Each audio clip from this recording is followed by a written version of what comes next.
Saitama é mais forte do que Goku, você já deve ter ouvido falar isso, e entenda porque isso é positivo para os fãs das duas obras. É mentira! Calma, pequeno gafanhoto, não se incomode com essa afirmação, porque você já vai entender por que estou falando isso. Tá bom. Primeiro, vamos falar de Goku. Como vocês já devem conhecer, Goku é um Saiyajin, que sempre está à procura de inimigos poderosos.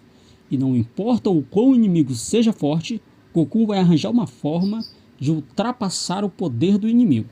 E quando pensamos que o Goku é o mais forte de todos, do nada aparece o inimigo mais poderoso ainda. E Goku vai de novo treinar para mostrar que ele é o mais forte e no final, apesar de todas as dificuldades, o Goku sempre vai ultrapassar o poder e será o mais forte de todos. E não podemos esquecer das suas transformações, uma melhor do que a outra, e é claro, com seus cabelos multicoloridos. E apesar do Goku não ser muito inteligente em coisas comuns do cotidiano, ele é um mestre nas artes marciais. Solta rajada de energia com as mãos e muitas outras técnicas, e é claro, como todo super-herói que se preze, ele sabe voar. Por outro lado, Saitama é um careca com cara de bobo e com o seu uniforme simples de herói que parece que foi feito por uma criança do jardim de infância, tem uma força absurda que costuma destruir os monstros com um soco só. De novo, não. Tem habilidades de um humano normal, mas só que uma capacidade ao infinito, como super velocidade, super audição, super visão, mas nada de laser nos olhos, energia nas mãos ou ficar voando aí. Nada que venha quebrar as leis da física. Quer dizer, mais ou menos isso. Embora ele entrou uma vez em outra dimensão na base da porrada e puxou um portal dimensional com as mãos. Mas essa explicação vai ficar em outro vídeo. Saitama não sabe nenhum tipo de arte marcial.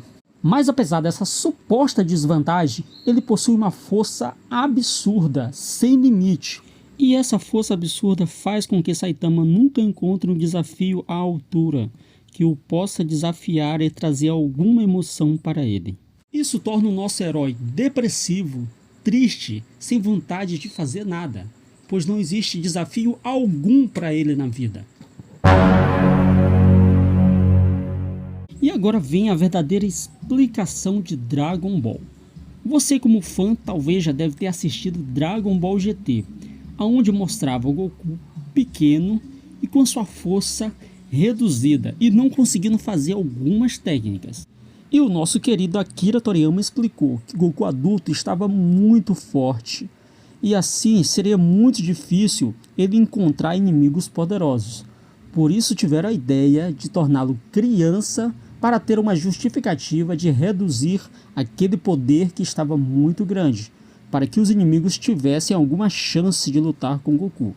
E na minha opinião esse foi o maior erro, porque as batalhas ficaram chatas e aquela dificuldade que a gente via antes do Goku usar toda a sua força, de ir ao seu limite, e quando ali faltava perder as esperanças e de alguma forma ele conseguia vencer, não tinha mais essa emoção. Os inimigos, boa parte, eram muito fracos, Goku vencia no máximo em um episódio, até aqueles inimigos em que se dava uma importância um pouco grande para o inimigo, ele era derrotado facilmente. E no final, nós como fãs, apesar de esperar muito por uma batalha, ficávamos decepcionados no final, por ver Goku derrotar os inimigos de forma muito fácil. E aí foi então que em Dragon Ball Super, eles resolveram tirar todos esses defeitos em que nós como fãs não gostávamos, pois queríamos ver aquelas batalhas intensas, por mais que o Goku ficasse forte, sempre aparecesse o inimigo mais forte. E coisas simples como, na última batalha que ele teve com Majin Buu, ele praticamente arrasou o planeta Supremo, que era muito mais resistente do que o planeta Terra, mas mesmo assim tivemos uma batalha com o Broly na Terra e o planeta não foi destruído. Porque lutar em um planeta sem destruir ele todo, sem que eles tenham que voar no espaço, isso traz toda a emoção e, é claro, toda aquela nostalgia que a gente gostava de assistir, como foi na Batalha de Frieza e o que foi repetido na saga do Moro, em que eles lutaram na Terra e mesmo assim a Terra não foi destruída e a gente teve aquela sensação que mesmo assim Moro era mais forte que todos os inimigos que Goku enfrentou no passado. E não podemos esquecer do detalhe que Goku fica tão forte, mais forte que todos os amigos dele, inclusive o nosso querido Vegeta, em que faz com que Goku seja o atual protagonista e o que está sempre à frente das batalhas principais. E acaba sendo esquecido aqueles amigos que a gente tanto gostava, inclusive, como eu falei, o nosso querido Vegeta, que eu queria pelo menos ver ele uma vez vencendo os inimigos e sendo um pouco mais forte do que o Goku. Nem se fosse por um pequeno período de tempo. Agora voltando para a obra de One Punch Man, em que Saitama é tão forte que ele vence qualquer inimigo só com o soco, independentemente quão forte seja este inimigo. Embora alguns consigam resistir a mais de um soco, mas isso são exceções, para deixar algumas batalhas mais emocionantes, para não ficar aquela coisa chata dele vencer só com um soco todos os inimigos. Então aí nós vemos um desenvolvimento justamente dos outros heróis que em outras obras poderiam ser simplesmente figurantes e não fazer nada. Aqui a gente vê eles mostrando todos os seus potenciais e mostrando a evolução deles, por mais que alguns sejam mais fortes e outros sejam mais fracos. Mostra uma visão em que nenhum outro anime fez, e isso que o torna tão diferente essa obra, que é o One Punch Man, que não prioriza só o personagem principal.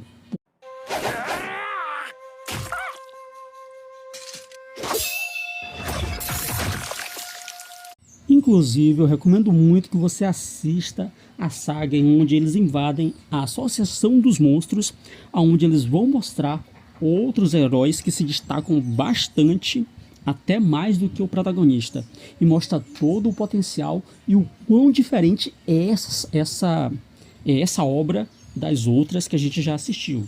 E isso não tira nenhum mérito das outras, só mostra a originalidade desta obra, que mostrou algo que nenhuma outra obra fazia, de mostrar outros personagens, mesmo não sendo os mais fortes, se destacarem até mais do que o protagonista.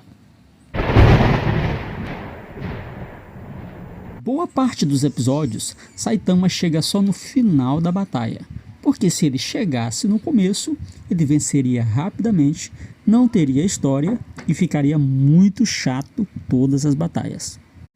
Porque vamos ser sinceros, nós que somos fãs de One Punch Man e Dragon Ball, o que a gente quer ver mesmo é uma boa porradaria e que dure o máximo possível de episódios. Chegou a hora!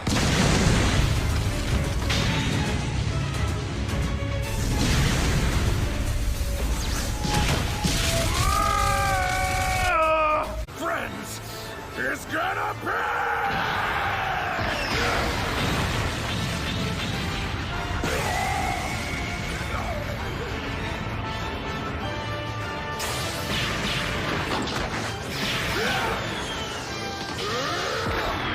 E agora iremos falar sobre as polêmicas cenas e argumentos para provar qual herói é o mais forte. E vamos começar com um dia em que Genos desafiou Saitama para uma batalha e só o deslocamento do vento do soco do Saitama foi suficiente para destruir uma montanha que estava atrás. E isso foi só com o vento. E os fãs do Saitama alegavam que essa cena mostrava totalmente que Saitama era mais forte do que Goku.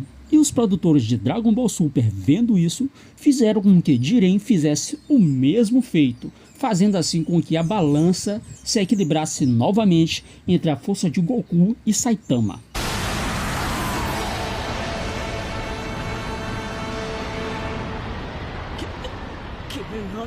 Porque, mesmo Goku não repetindo o mesmo feito, ele derrotou Jiren, que tinha conseguido fazer essa façanha.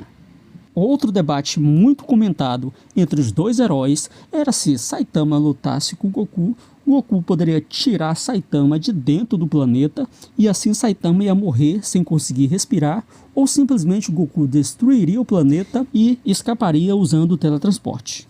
Algo que, na minha opinião, acredito que Goku jamais faria era explodir o planeta Terra ou ser covarde o suficiente de jogar o seu oponente para fora do planeta só para vencer. sendo que Goku ama uma batalha. E claro que o Saitama também não é uma pessoa má. Mas essa possibilidade de vitória do Goku foi retirada totalmente quando teve o volume da batalha entre Saitama e Garou, em que eles lutaram na Lua de Júpiter e também lutaram no vazio, e Saitama conseguiu respirar tranquilamente nesses lugares. E também mostrou que Saitama, por mais que não fosse tão forte, no calor da batalha, o seu poder ia aumentando de uma forma em que o inimigo acabava não conseguindo alcançar aquela velocidade que aumentava o poder do Saitama, fazendo assim com que toda essa história de antigamente fosse jogado por terra, mostrando que Saitama talvez seria mais forte do que Goku. Mas os fãs de Goku não ficaram satisfeitos e alegaram que o Goku tinha muitos mais feitos do que Saitama. E claro que os apoiadores de Saitama disseram que a obra era mais nova e tinha menos tempo de existência, e que Saitama ainda tinha muitos feitos, só que ele ia mostrar só lá pra frente coisas mais grandiosas do que o Goku já fez em toda a sua vida. E o embate continuou para tentar mostrar qual dos dois personagens era o mais forte.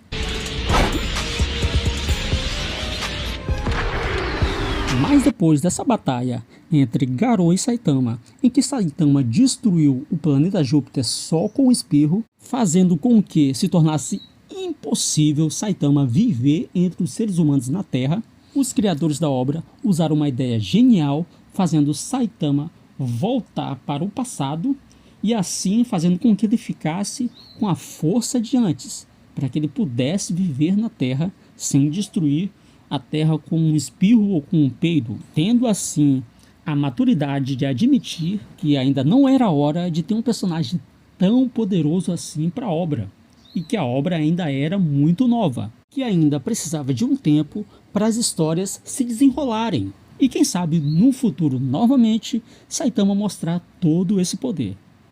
Já por outro lado, o Goku, por mais forte que ele fique, nós fãs queremos que ele encontre um personagem mais poderoso ainda.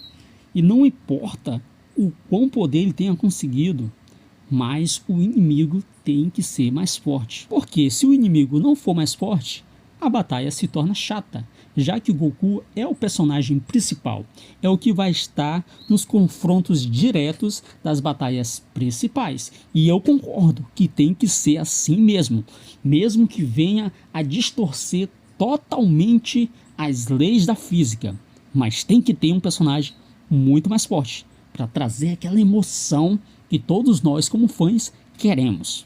E eu, na minha opinião, respeito demais os dois formatos, sou fã das duas obras e acho que tem que ser assim mesmo. Saitama, o poderoso absoluto, e Goku, por mais que fique forte, tem que aparecer alguém mais forte ainda, porque não presta se o Goku for o mais forte de todos, porque já tentaram fazer isso de novo em Dragon Ball Daima e não deu certo.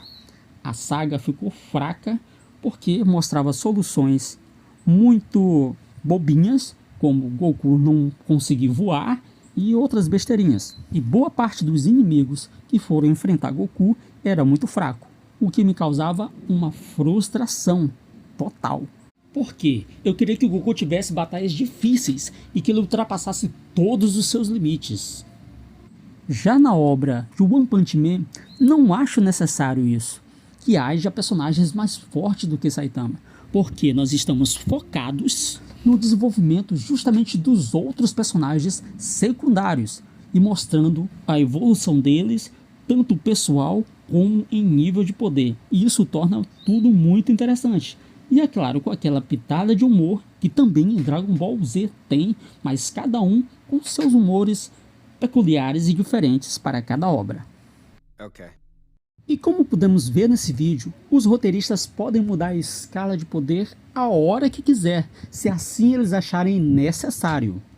Mas o que torna uma ideia interessante é o seu desenrolar. E aquele formato que já foi feito naquela obra, que funciona já de um jeito direitinho para dar a emoção para quem assiste. E na minha opinião, As obras funcionam muito bem justamente com as leis que já foram estabelecidas em cada uma das obras, independentemente de qual dos dois sejam mais poderosos. Mas eu acredito que, por mais que eu venha falar isso para vocês, acredito que essa discussão não vai acabar tão cedo. Porque nas duas obras existe, claro, nós, os fãs fanáticos, que jamais irá admitir que o outro herói é mais forte. E é claro que existe vários argumentos para provar qual dos dois é o mais forte. Mas eu não vou falar aqui para o vídeo não ficar tão grande. Se vocês gostarem, vamos falar de outras habilidades que os dois personagens têm e que pode talvez mostrar que um dos dois é mais forte. Mas deixa aqui nos comentários a sua opinião. Quem que você acha que é o mais forte? Qual dos dois tem mais potencial? Qual é que não é tão forte agora, mas pode talvez ultrapassar o outro? Deixa aqui nos comentários. E quem sabe, no próximo vídeo, a gente vai comentar a respeito disso. Até mais.